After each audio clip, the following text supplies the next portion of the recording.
Well, good afternoon, everyone. Welcome and especially to Jack Hatch, candidate for governor. This is the second of what we hope will be several opportunities to engage with candidates for U.S. Senate, Congress, and governor on their priorities for education. The format will begin with an open statement by Mr. Hatch, followed by questions from our panel and then from the audience. Mr. Hatch will then have closing remarks. So I am pleased to introduce Jack Hatch, candidate for governor. Mr. Hatch was born in Hartford, Connecticut, and moved to Iowa in 1968. He received his BA and Master's in Public Administration from Drake University in 1972 and 73, respectively. Jack brings more than 30 years of experience as a CEO, real estate developer, businessman, and state legislator to his campaign for governor. In 1997, together with his wife Sonia, Jack founded Hatch Development Group, a company that builds affordable housing in often ignored neighborhoods. Currently, Jack is also serving his third term in the Iowa Senate. He represents Iowa's 33rd Senate District, which encompasses the city of Des Moines. Jack first served in the Iowa House of Representatives from 1985 to 1993. In 1993, he accepted the position of state director with U.S. Senator Tom Harkin. He returned to the Iowa House after winning election in November of 2000, and then won his first term to the Iowa Senate in 2002. Jack is chair of the Senate Health and Human Services Budget Subcommittee. He also serves on the Economic Growth, Human Resources, State Government, Labor and Business Relations, and Appropriations Committees. He's a busy man. Jack's lifelong passion of reforming Iowa's healthcare system gained him national prominence when, in 2009, he was appointed chair of the White House Working Group of State Legislators for Health Reform. In that capacity, he led state legislators who are health reform experts from around the country in advising the President and Congress on national proposals for health reform. Jack and his wife have 2 daughters. Please join me in welcoming Jack Hatch.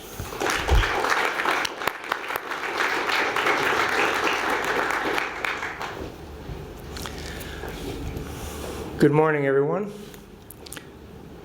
Good afternoon. While you were stunned, I was wondering if you were paying attention. Thank you. It's good being in Cedar Falls again in Waterloo. I was here a month ago, and my running mate, Monica Vernon, was here just last week. We know and acknowledge that the 3 state universities are our 3 greatest resources. There's a lot of love between you and sometimes discourse. So I'm glad to be up here at Panther Nation and for the day and beyond. I want you to know that when we talk about education, we really don't, and would like to acknowledge that we don't divide the state's educational institutions into 3 different institutions. When we talk about Iowa's education, we talk about all 3 universities in unison. To us, the 3 state universities have a very acceptable and national recognition of being the best in their fields. But I want to start a little bit today talking about myself and how I got to this state.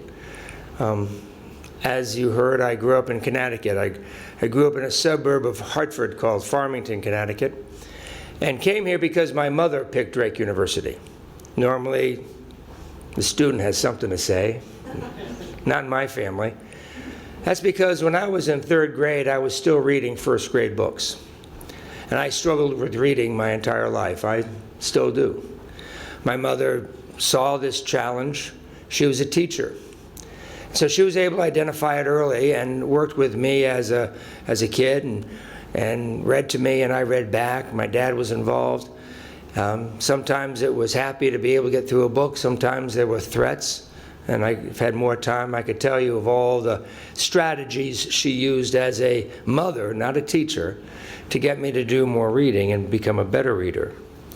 But my mother wanted me to come to a Midwestern school because she went to the University of Wisconsin. And she picked Drake because of the remedial reading program it had for incoming freshmen. Because she knew that I had a problem. and that I was challenged. At that time, she called it perceptually handicapped. You know it today as dyslexia. So we had this kind of battle whether or not I was even going to go to college. But I came to Drake, and I graduated in 4 years. And my mother came to the ceremonies, not because she was proud of me, but she wanted to actually see if I graduated. And when I did graduate, and she saw my name on in the booklet, there was an asterisk next to my name. And after the ceremony, she said, "Why is there an asterisk? Did you graduate conditionally?" And I said, "No, Mom. I got the Orrin E. Scott Award as the most outstanding student of the year." Now, I tell you that because the struggle that I had as a student, and you could just imagine the difficulty it was as a parent and teacher, who knew as a teacher that unless I conquered this challenge, I would not be able to succeed as easily or as well as I should. And the reason that I am supportive of early childhood education is not because the research says it's efficient and effective, not because teachers like it, not because parents like it. I'm supportive of universal early childhood education for all 4-year-olds, because I'm a product of a teacher that intervened early in my life and worked through the challenges that I had as a 4-year-old, 5-year-old, 6-year-old, 10-year-old, and beyond. So when we are discussing early childhood education in the legislature, and one of the first things that Governor Branstad did was trying to cut and reduce the funding that we had for it, not the first year, not only the second year, but in his administration, you know that the battle lines on how we view education was created and established from the very beginning of his administration.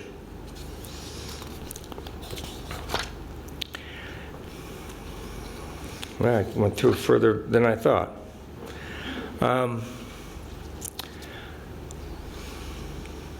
How many of you here today are here because a teacher helped you or influenced your life?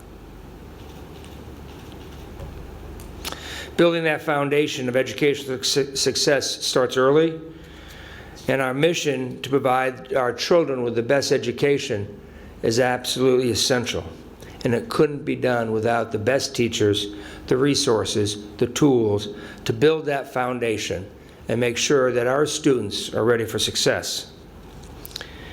I could stand here and rattle off the statistics about why it's important to focus on education, but I don't need to. It's common fact that the more education we have as a society, the more productive, the more thoughtful, the more progressive our society will be. Like in healthcare, Iowa has been a long leader in providing sound primary, secondary, and higher education to its residents and to the students all over the world. But for over the past 4 years, under Governor Branstad's leadership, we've been failing. He's cut funding to virtually every early childhood program we have. He's pulled resources out of our public schools, and the Regent universities have begun to concoct bad gimmicks in a fight over in-state tuition and in-state students. I won't stand up here and overly criticize my opponent today, but what I will tell you is that we see the future of education differently. Let's start on what my first priority will be in funding education. First, it will be to fully fund universal early childhood education. It is essential that kids get that fresh start early on to identify whether or not kids have a challenge and what we can do to map those challenges and the strategies needed, whether or not we do it with just education or we do it with social and behavioral issues. Our educational system today is much too complicated to suggest that all we have to do is provide educational strategies. That's why when we talk about education as a community responsibility, we know we have to involve more people. And then, let's understand that in education, we have responsibility all the way through high school in our public schools. Does anybody know why we allow 16 and 17-year-olds to quit high school? Don't worry, that's the same stare I get everywhere I've been saying this for the past 2.5 months. Because as a governor, I am able to raise these questions that I had as a senator, but because of the institutional issues relating to government and politics, some of the things that are important, some of the obvious issues we need to focus on don't really get asked, and this is one of them. Why do we allow 16 and 17-year-olds to quit high school and join a pool of 40,000 adults who are unemployed without a high school education? Why would we send those people into the world unprepared and unable to compete for the jobs of the future? We can't, nor should we. We have a statute, I'm sure it's because of the agricultural interests of this state for last century, when sons and daughters went back home to work on the farm, and that's where they needed them. That an education was still something that the agricultural production states didn't seem as needed. So why do we still have that statute? So the second educational priority I will have would be to increase the age of mandatory attendance from 16-year-olds to 18-year-olds. Keep those kids in school and commit ourselves to giving them an education that they can prepare their lives for in the future. It's going to be difficult. But if a kid who's 13 and 14 knows that he can quit at 16, he's giving up in junior high school. If he's too difficult because he doesn't want or doesn't know how to learn, because he might have a learning disability and he can't communicate that, he'll give up a lot earlier. These kids become lost in our system. They become lost in our communities. And we know that, and we have done nothing. That is our responsibility. That will take resources.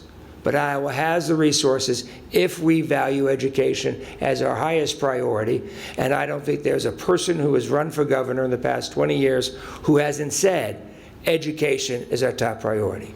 Governor Branstad said that. That's why he had that as one of his top initiatives when he first came in his 5th term.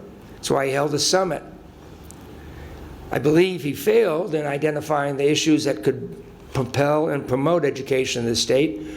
But I won't blame him for trying to focus on it, because it is absolutely an essential part of our society in this state. So what we need is a governor that's going to move these two issues to a narrative in which we could have a discussion and come to a solution. We have 3 of the best state universities in the country. So I know you're here today not to worry about your 4-year-old going through early childhood education, or your 16-year-old. You might have a sister or a brother. But you're here because now you're worried about higher education, which is really the third-legged stool of education in this state. Having 3 state universities of the quality that we have is an incredible fortune and opportunity for this. All throughout my legislative career, I always look toward the 3 state universities as our strongest economic engine in this state. It's where you develop, you're creative, and you start promoting the one thing you're here for, and that's to pursue knowledge. That's what universities are established for. And we have 3 state universities that establishes and pursues knowledge in different ways. But that's not all the higher education system is in Iowa. We have 33 private colleges and universities and 15 community colleges. In higher education, we have a strong educational base. And as governor, my job is to look at all three elements of higher education: the 3 Regent schools, the 33 private colleges and universities, and the 15 community colleges. They go together. And right now, people have viewed them separately. Under my administration, we will no longer do that, and you'll see why.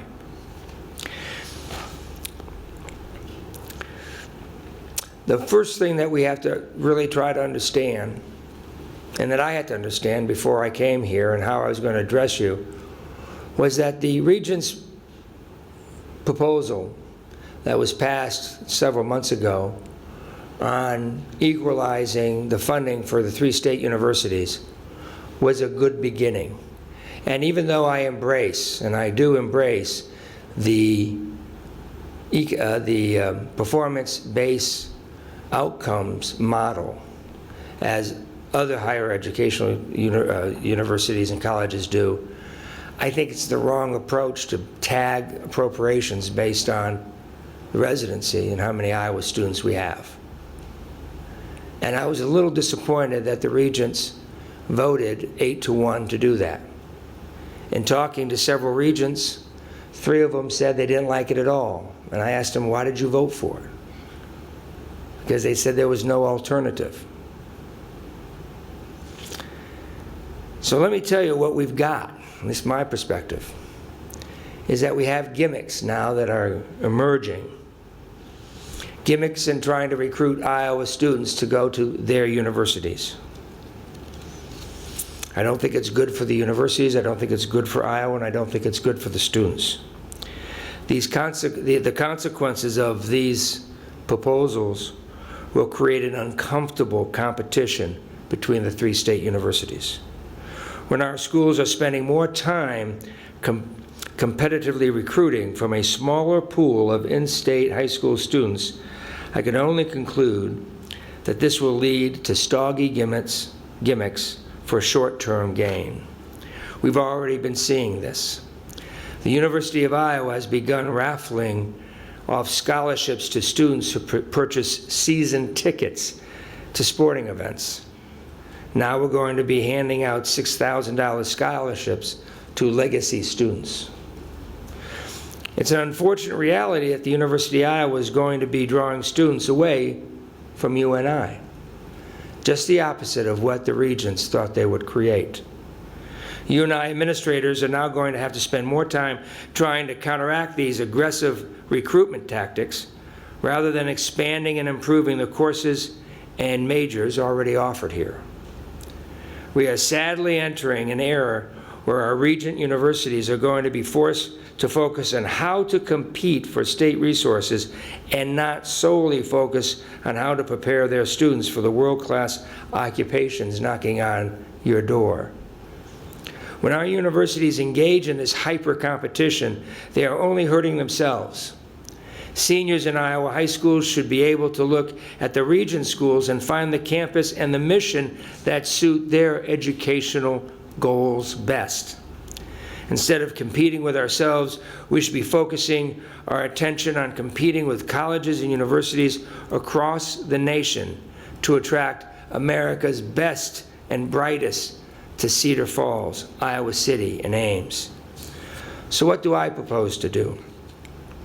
I would first acknowledge and embrace the 3 different missions of our state universities. Each offer different opportunities and approaches to preparing our young adults for the emerging global economy. I would spend more time and resources expanding and marketing our separate missions to both in-state and out-of-state students. I would also stop the tactic of robbing Peter to pay Paul to fund our 3 state universities. For years, UNI has faced struggles with funding. Funding has been cut more than 7 times since 2000, and is nearly down 25% since 2007. Under my administration, UNI will see a funding equalization over the next 5 years and will bring the appointments and appropriations formula in line with a goal of excellence of all of our 3 state regent schools. I've also proposed creating a chancellorship for our regent system. We are one of a few state university systems with multiple campuses and no chancellor. The chancellor will be appointed by the governor by recommendations of the regents. In the future, the 3 state university presidents will be appointed by the chancellor with regent approval. This post will create administrative coordination between the 3 campuses and allow each of the individual presidents to focus on and carry out the university's individual missions. This post will also eliminate the politics within the Board of Regents, who interfere with the policies and missions of the 3 campuses. Too often, individual regent members who hold purse strings and their president's contract ask for special favors. This behavior will be eliminated under my administration. We also must address the rising costs of college tuition and the insurmountable debt our students are left in. More than 71% of the students who leave a college or university in Iowa leave with over $30,000 in debt.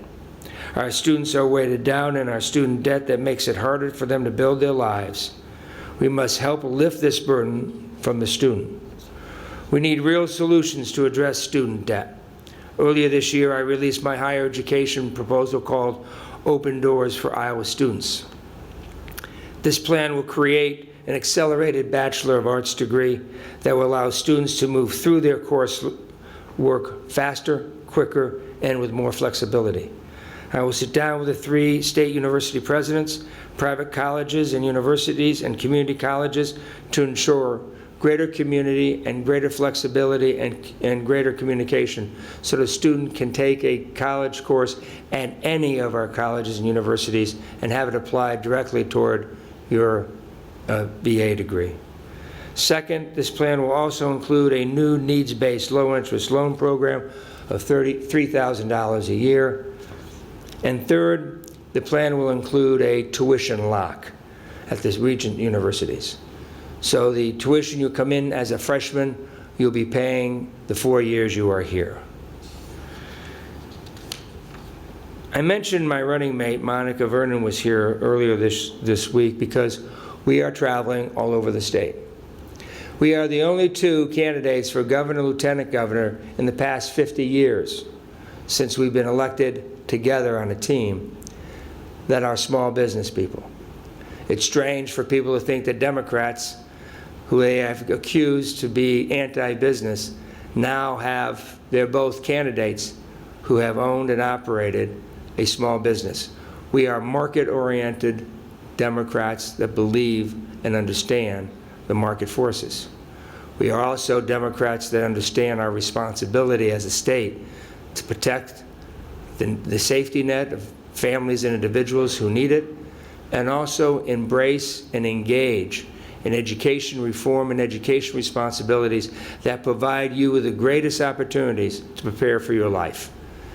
So I enjoyed being here today. I am looking forward to the panel of questions and any questions from the audience, and I will be available afterwards for individual discussions. Thank you.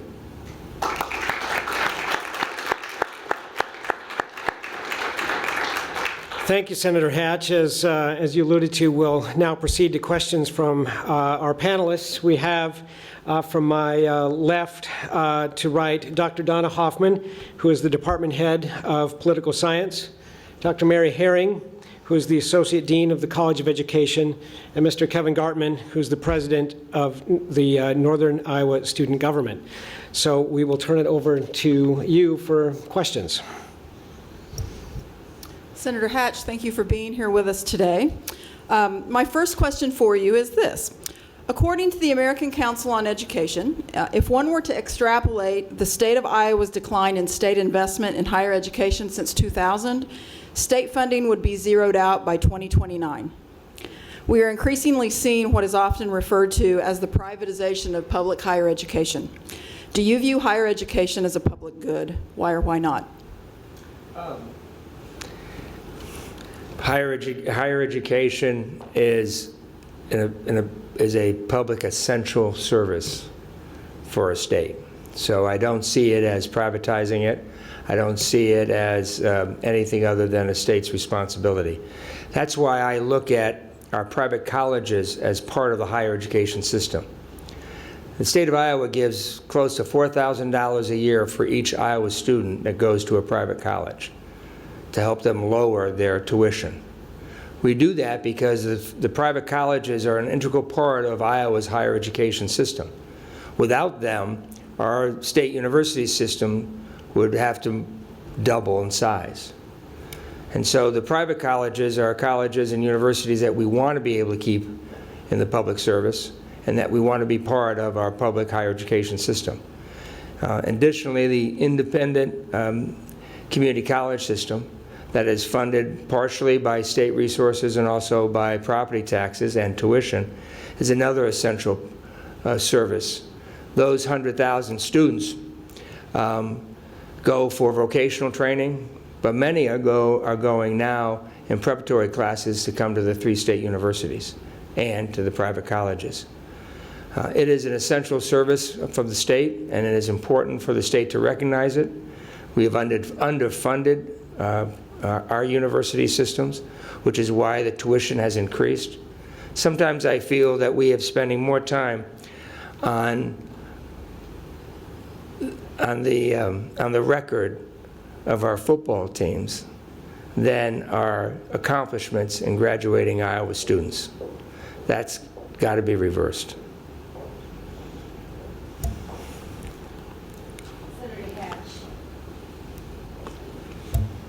You just, hello. You just spoke about the 3 Regents institutions as needing to really expand and market their own approaches, but with the goal of excellence. How would you define excellence as that goal? How would you know that we've reached excellence? Well, the first thing, in order to know whether or not you achieve your goal, you have to establish it yourself. That's why it's difficult to look at the 3 state universities as just one system. University of Northern Iowa, when I attended Drake University, you had just switched from the teacher's college to a university. I knew back in the late 60s and early 70s that you were the 3rd state university, even though I was going to a private college. But I always viewed Iowa as 3 state universities. I didn't know how big you were or what your missions were. But you clearly have the responsibility of providing the teachers of the future more than any other state university and more than any private college. How could you at all compare that to the University of Iowa that's comparing and preparing doctors for the future, or lawyers, or chemical engineers at the Iowa State universities, or architects? You can't. So you look at the excellence that you have in your higher education system by understanding you have a garden of many vegetables. And the garden in itself is excellent and determined to be good by the crop you bring in and the harvest you take. But if you have a poor cabbage patch, that doesn't mean everything in the garden is bad. So I have to find out whether or not the University of Northern Iowa has a series of excellence and standards of excellence that will make your product the best. And I'd compare your product and your mission to the universities and colleges that teach the students under the same majors that you teach. And then I'll look at the University of Iowa and how their law students are graduating, their teachers, or their doctors. Iowa State, how their engineers are expanded.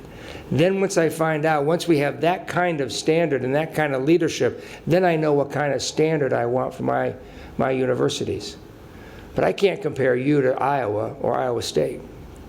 And that's what I think is happening, because now we're forcing universities to recruit to maintain your level of student enrollment so you don't lose tuition and you don't lose resources from the state legislature.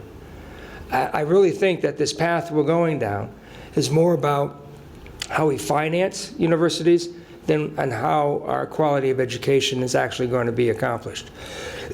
And I think that's dangerous. Going off of your last point, obviously you've stated that you don't support the performance-based funding model, but the model would give several $1 million more in funding to UNI annually, which we do very much need. You did mention an equalization model. I was wondering if you could speak on that a little bit as to what your thoughts are there. I said that I embrace the performance-based model without the reliance, and the heavy reliance on Iowa residency. So I think it's good that we identify what our outcome is, and more universities are doing that. So that's a good portion of this. But to put together and to make the appropriations based on how many Iowa students you have is the wrong model. I think that's a political model. I mean, the legislature doesn't really know individually, or most of them, what our individual missions are of our 3 universities. I don't think they could tell you. And I think there's a lot of pressure on the regions from legislators to cut down tuition and to reduce state spending on education. So I think we have to be careful that the underlining assumptions by that proposal may be to improve the quality of our universities, but it does not necessarily mean we're improve the efficiency of our universities, but not the quality. And that's what I'm really questioning. Now, the equalization model is basically the legislature has a responsibility to appropriate money. We would make up the difference from state appropriations for the loss in your potential salary or potential appropriations based on having a high level of Iowa residents with lower tuition. So we could make it, for example, ask what the average would be, and instead of taking it from the University of Iowa, we would appropriate it directly from the legislature. That seems to be fair. That's when we're not robbing Peter to pay Paul. That's an understanding that we have different missions. But what that does, it means that the legislature will be appropriating more money. And I think the underlining, one of the underlining goals of the regions is not to appropriate more money, but to try to find how to reduce the expenditures of the universities by appropriating the same amount of money. And that, I think, is what is kind of pushing this whole agenda of theirs. Additional questions? If you were elected governor, you would have the power to appoint, with Senate confirmation, members of the Board of Regents. Mm-hmm. What criteria would guide you in appointing a new member? I think that the appointments of the Board of Regents have all been good. These are extraordinarily successful Iowans. They've been either leaders in their field or actual CEOs and executives of large corporations. I think that's the kind of approach we need. We need successful people who can understand the complexity of an organization like the higher education with the Board of Regents. We also want a diversity. And a diversity means that we want people from all walks of life of Iowa. I think we need an age diversity. I was actually the legislator that first recommended that we put a student on the Board of Regents in the 1980s. And I think that's an opportunity we should still continue, and we do. We also have a responsibility to make sure that they have the time and resources to understand the full breadth of higher education. I would look, I guess one of the criteria that I would look for that I would like each Board of Regent that I would recommend to be on is some connection to higher education, either in public or private, or in study, or in their vocation, so that they understand in a global sense what higher education means nationally and how we can best fit in it by ourselves as a state system. But I want to go back, and because I don't believe we have a series of people on the Board of Regents that are so well equipped and so well to drive higher education, that we need an individual as a chancellor. And a chancellor will be a person who will protect the 3 state university presidents from the politics of the regions. A chancellor will be able to also identify and develop the policy issues that higher education is looking at, so that the board is going to be will continue to be educated on the priorities of higher education, and that the chancellor will be able to manage in an efficient way the resources of the 3 state universities. So I will push very early on for the development and the creation of a chancellor for the 3 state Board of Regents, for the 3 state universities. There's a lot of talk about, has been a lot of talk about what's wrong with education in Iowa, but I'm curious, what do you think Iowans should be proud of regarding PK through 20 education? I've said this, and I don't mean to be simplistic, but I think that it's clear that our teachers have we have some of the most dedicated teachers in education. We also have the ability, and I think the research in our state universities and private colleges, to prepare teachers well, and not just here at UNI, but the other private colleges. We have a good system of special education teachers, and the AEA provide a certain kind of direct and immediate research and assistance to help on the special needs of our students and of our schools. I think that our reliance on, I know you asked for the best thing, and I'm falling to the one area where I'm most concerned about is the reliance on standardized testing, where I know teachers feel pretty strongly against, but that's one area where we should listen to our teachers a little bit more and find find better resources so that each kid could not be, not relied on as on a simple test. I was very bad at it. As a matter of fact, I know my time is up, but one reason my mother didn't think I should go to college is that I scored so low on the PSATs. So when I got those scores back when I was a junior, I showed it to my mother and I said, I don't think I understand what this score means, because it's pretty low. And I said, I don't know how possibly I could have scored so low on it. And she looked at it and she said, no, the score is right, and you scored pretty low in it. And she was trying to convince me to become an insurance agent. And I said, no, I want to go to college. And that's when she continued to impress on me I had to work harder at getting in my reading. And as a teacher, she helped me with that. So it was, those standardized tests are pretty bad. You mentioned the dedicated teachers that we do have in the state. Obviously, UNI is well known for our teacher education program, and I'm a business teaching major myself. What would you do to encourage high-performing high school seniors to enter the field of teaching? To go into teaching? Well, if we want to have a world-class education system, which every politician says we want to have in Iowa, if we want to return to being the best in the country, which is my goal, with teachers, we have to pay them more. That's that simple. We have to pay them more and make sure that this is a career that they can stay in the rest of their lives. And they have to be, and we have to have a good evaluation system. And that was one of the problems we had with the governor on how we would evaluate teachers. And when you evaluate teachers only based on the outcomes of your classes, then we have an unjust system, because in my school district in Des Moines, there are over 100 languages taught. In a school district that is much smaller, there may be half a dozen. It's easier to teach people that speak your language. And when you don't speak their language, you need special assistance and different standards. So we have to struggle with that. But I want to take the politics out of the teachers so they don't have to worry about it, pay them more, make sure they have a continual education process. Teaching changes almost yearly in terms of its approach. Just technology on its own is going to create more training.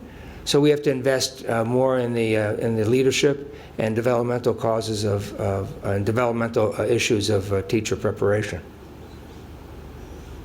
I'd like to now invite questions from the audience. We've got a couple of microphones, one on either side of the room. So please use those and state your name before asking your question. I would also like to encourage you to ask questions rather than making statements. So I'd like to turn it over to the audience at this point.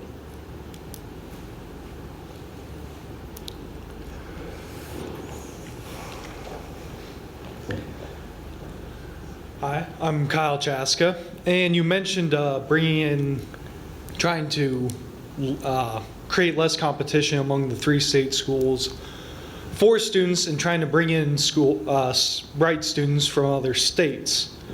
So what are your thoughts on reciprocity between state tuitions with other states?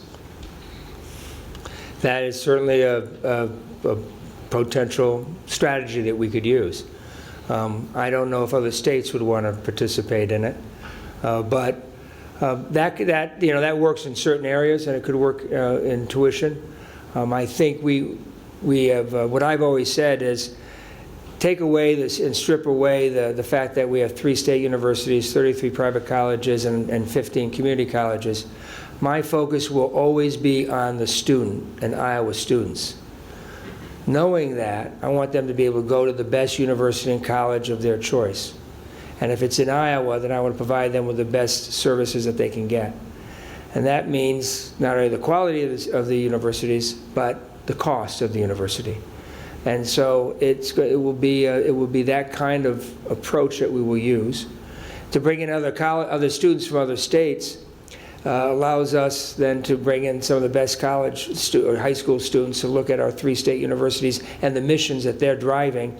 But it also provides Iowa students to go out to other schools and take a look at whether or not those schools that may be best for them, as an Iowan, best for them, could be available to them. I came from Connecticut. I came to Iowa because my mother thought Iowa had better schools for me. And so and yet, I appreciate all the work that my parents did to keep the Connecticut state legislature going and the taxes that they paid. But when it came right down to it, my parents cared more about me than saving money on tuition. But it was a burden on them. I still want to believe that we will be able to help our Iowa students to go to any college they want to, as long as we can bring them back and have them work here. Thank you. Thank you.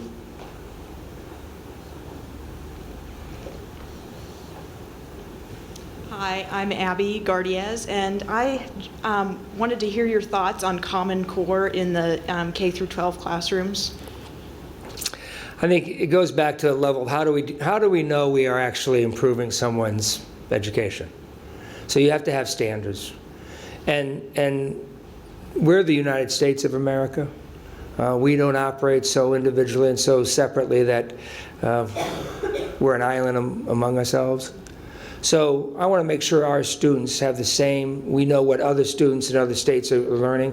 I want Iowans to learn at least those standards, and then we can go higher. How we can best become the educational state of the nation is to know that we have higher goals and standards, but we have to know what the others are as well. So it's not so much do we embrace those standards, it's how we get to them. It's how we teach them. That's what we want to look at. So the Common Core is I have no problems with the Common Core. Hi, I have a question regarding the Home Base Iowa initiative to bring more veterans to the state of Iowa. I wanted to know what your thoughts were on the strengths and weakness of the current initiative and what we can do as a state and university partnership to support veterans coming to schools and our current National Guard who are attending our colleges. Sure, thank you. A bit of history is that the state of Iowa was the first state to pass legislation that the Department of Defense recommended to help our veterans when they returned from Iraq and Afghanistan. So there's a great deal of commitment in the Iowa legislature and in Iowa state government to do as much as we can for veterans. The governor's proposal on home base is a good concept. It is small. I think it's a program which they're working with employers to hire veterans, and I think that's a good initiative. It is a small initiative. It should, we should be expanding that dramatically. We have, if you know veterans, and if you know now that this nation is very dependent on our citizen soldiers, that we have to make sure that they have a job when they come back to, that if they are engaged and they're employed, we make a commitment to make sure they get reemployed as quickly as possible. That home base Iowa is to provide some of that kind of training, new training. It should be expanded dramatically. And we should provide, if they don't have it, if they haven't finished it, educational opportunities through reduction of tuition to veterans who have fought in these conflicts and are away for any length of time. So I hope that helps. But I think we have forgotten, when I was in school, in Vietnam conflict, there was a draft. So we had, over 1 million men, mostly men, some women, in conflict in the Vietnam War, and they came back to the GI Bill. We have now relied on citizen soldiers who are away from their families, away from their jobs, and they come back with really less opportunities. So we'd be very interested in continuing that initiative and more. Thank you. Sarah Eastman, I have a question about funding for the PK through 12 education. As I know you're aware, the state law gives the legislature 30 days to set that funding for the following year, which enables local school districts to know a year in advance what their budgets will be so they have time to plan. And this last year, not for the first time, that did not happen. I know it passed out of the Senate, but stalled in committee in the House. So what can we do to make sure that this state law is followed, that our PK through 12 schools get appropriate funding, and more importantly, that they know what that funding will be so that they can plan? Well, the easiest way of doing that is voting for me. I will commit to, the state law requires us to have allowable growth. Now it's called supplemental funding for PK through 12, passed within 60 days, 30 days of convening. We will follow the law. That's the least we could do. The governor has not in any of his 4 years, even though he's requiring us to have a 2-year budget to plan. It's all of what you said initially is absolutely correct, and that's why we should follow it. We will not put people at the advantage, and we will not put education in the political chopping block that has been put in over the last 2 years, 4 years. He's the only governor in the history since allowable growth and supplemental funding that has not recommended additional funding for public schools for 2 years in a row. The only governor who's never done it. And he signed a rather healthy allowable growth this year because the Senate Democrats required it. And so that's the difference. How could we ask school boards and schools to plan for their future if they don't know how much money they're going to get? It means just one thing. Don't rely on state funding, so let's increase property taxes? Is that what we're going to do? No. Does it mean laying off teachers based on the previous year's budget? That's what they're doing. Some are increasing property taxes. Some are. They all lay off their teachers, the most recent teachers, to meet the budget of the previous year before they know how much money they're going to get. And they won't know that until we adjourn. So, good question. That's an easy one, actually. Thank you.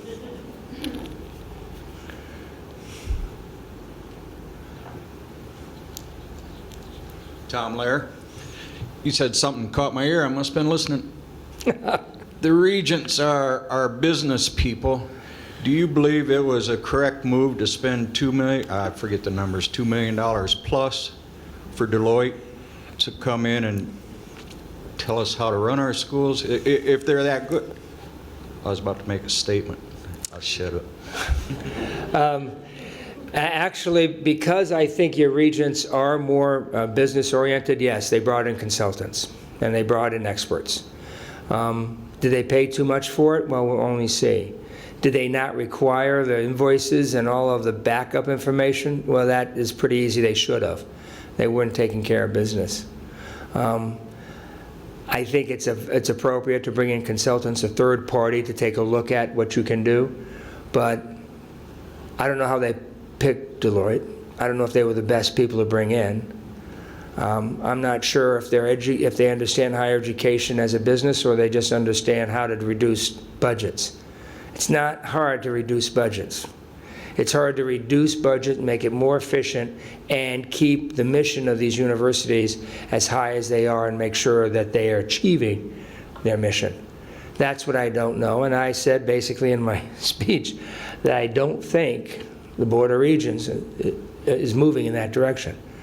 I think these are more political considerations than outcomes, and I think that we're going to find that this type of performance-based by relying so heavily on Iowa residency is going to hurt our system. And as I said, I think pretty plainly, they did this to help you and I, because you were receiving less money. I think you may find you're going to have fewer students. The University of Iowa understood what they said very quickly, and they aggressively are marketing their position. And I think we're spending way too much time on that. I'd rather spend more time on making sure the curriculum of students up here is competitive to the highest grades colleges and universities in other states than I am to protect students being dragged away from from UNI by the University of Iowa. I think they've unleashed a real tiger that is going to come back and nip them in the butt. But if I'm governor, we'll kind of review that again and change it. Because I said to Mr. Gartman's question that there is a question of equalization, and that's our responsibility as a legislature and as a state government to make sure that we make up the difference and not base it on something that's not going to have anything to do with the quality of and the mission of each college here. Well, thank you for your questions. I'd like to give Senator Hatch now an opportunity to make a closing statement. Oh, well, thank you. And this has been this has been the opportunity I've had to talk to an audience about the controversy in which you're under, and the funding of the university, and the mission of your university. It is not an unexpected decision or discussion.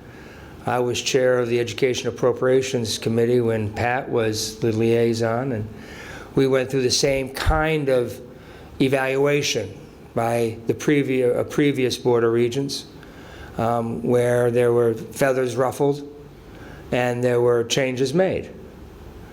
But never was there a decision by the regents, by the governor's office, or by the legislature to make the universities compete against themselves for student enrollment.